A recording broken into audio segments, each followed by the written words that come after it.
Hello, welcome to another exciting tutorial. My name is Abby Benson. In today's video, we're going to look at how you can create some cool text effect inside of Photoshop.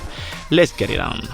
So the first thing I'll do is press Command N or Control N on your keyboard. I'll be using an A4 size. I'm just going to put this as Ace. These are the presets I'm going to be using.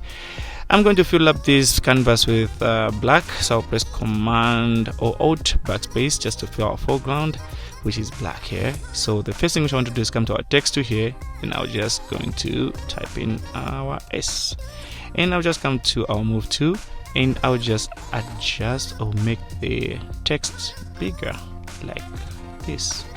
I think this is too big. Let me just try to reduce this to like this. All right.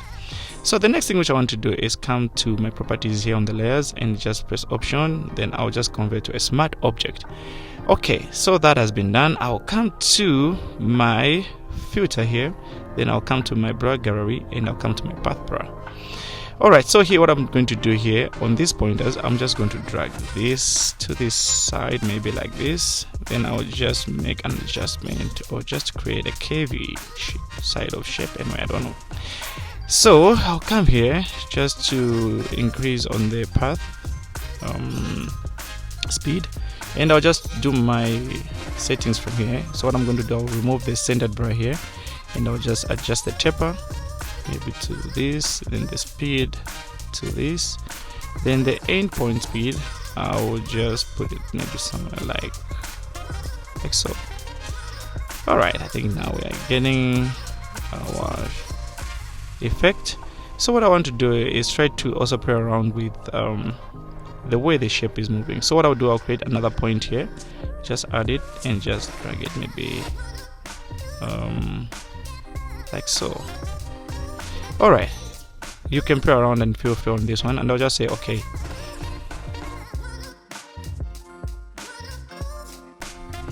Alright, so that our effect has been done. So the next thing which I want to do is just duplicate this, the S. I'll just press Command J, then I'll remove the brush effect. So I'll come here on the and press Option and remove the smart object. So the next thing I want to do is come to my filter, then I'll come to my brush, then choose Gaussian brush here, and I'll just leave it at 7.8, but I think 8 can be okay to work around, but I'll just put it at 7, guys. So I'll say okay. So the next thing which I want to do is now just add some color to it. So what I'll do is I'll come to my adjustment, then I'll just put in my gradient map here. The next thing, I'll just come to my properties and click on the adjustment, and I'll just choose a gradient which I want to work. Here, feel free to what you're going to work with. I have a preset which I'm going to be using, so I'll use this, or I can choose this, so depending on the mood. And I'll say okay. And the next thing which I want to do, the last thing, is just to create a new layer which I'm going to put at the top, and I'll fill it with black. So this is going to be our noise, so I'll press Alt just to fill it with black. Then the next thing which I want to do is come to my filter, then I'll come to my noise, then I'll say add noise, and I'll leave the settings to this, and I'll say okay. So the next thing which I want to do is just change my blending options, and I'll just choose the screen one, and we are done.